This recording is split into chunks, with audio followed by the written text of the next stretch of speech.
Hello, welcome to the Wine Guild.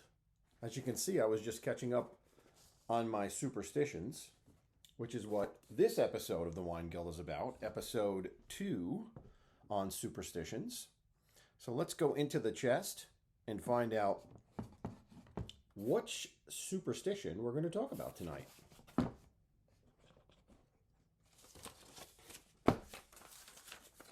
And the winner is shadows.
Superstitions regarding a man's shadow can be found in every continent of the world and in just about every culture. An examination of these cultural superstitions reveals a common thread that man universally interpreted his shadow as something that is magical and mystical. The ancients in most cultures believed that the shadow was a physical manifestation of a man's soul.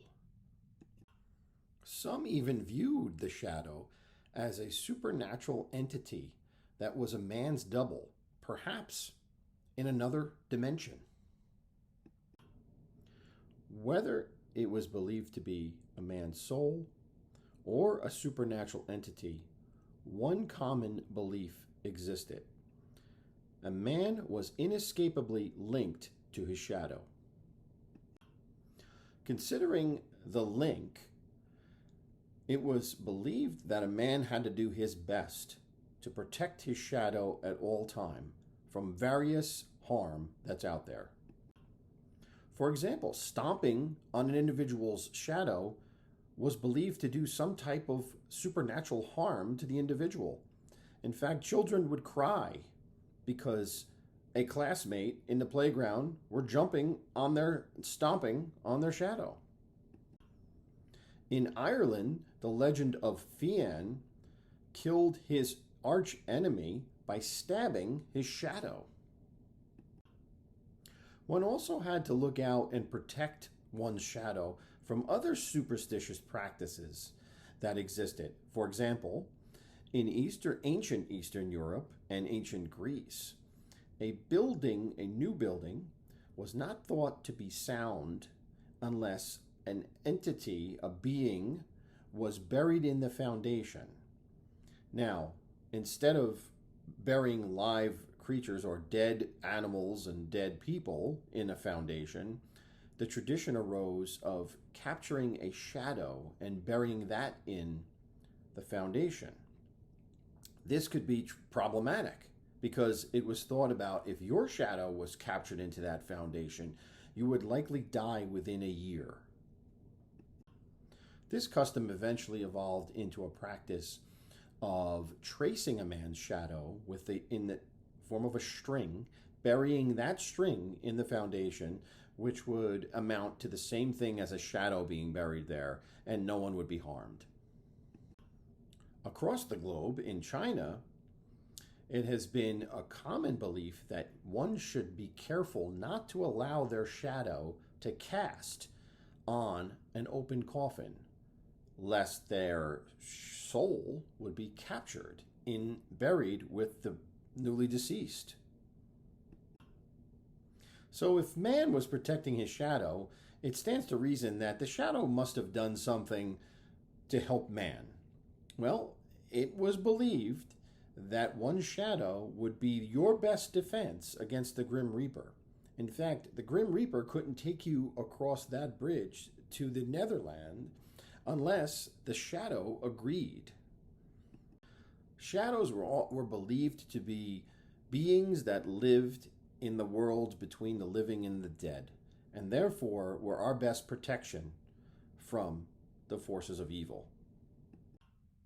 In Europe and England, Northern Europe and England, there was also a common belief that shadows had the ability to predict the future for anyone who knew how to handle that situation.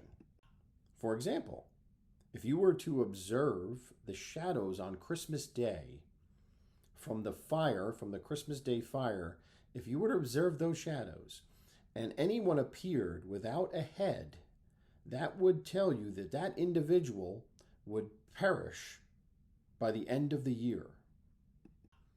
Young maidens were said to have the ability to see the shadow of their future husband. If they lit a candle in the center of the room, hopped over it twice, and their shadow would turn into the shape of their future husband. Shadow reading was also a practice for predicting future events. It was said you would only need to stare at your shadow for a significant amount of time and then look to a night sky or a clear sky to see visions of your future. If you accidentally were to have viewed your own shadow while looking in the mirror, that would be an omen that you would get news of death soon. And finally, if the shadow of a cross from a gravestone fell upon a woman expecting child, that would be an omen that she would have a miscarriage in the near future. So shadows played a very important role with ancient man. So what about someone who didn't have a shadow? Is that possible? Well, vampires were said to not have shadows, nor did ghosts. It was said that only the living would have shadows, and therefore anyone without a shadow was probably the undead. So what would happen to your shadow once you passed on? Well, those shadows were not allowed to move with the individual to the afterlife. They were caught between the two worlds, and oftentimes would be stuck here in the present world. And that would explain why you'd often see tales of shadow people that you'd see in the corner of your eye on a dark, lonely night. These are shadows of those who have passed that could not go with their person, but are doomed to wander the area here. Not ghosts, simply shadows of the individuals who once were here. So the next time you catch a glimpse of your shadow, give it a quick thumbs up as a sign of thanks for being there. Because if it's not, you're probably already dead. Thanks for watching.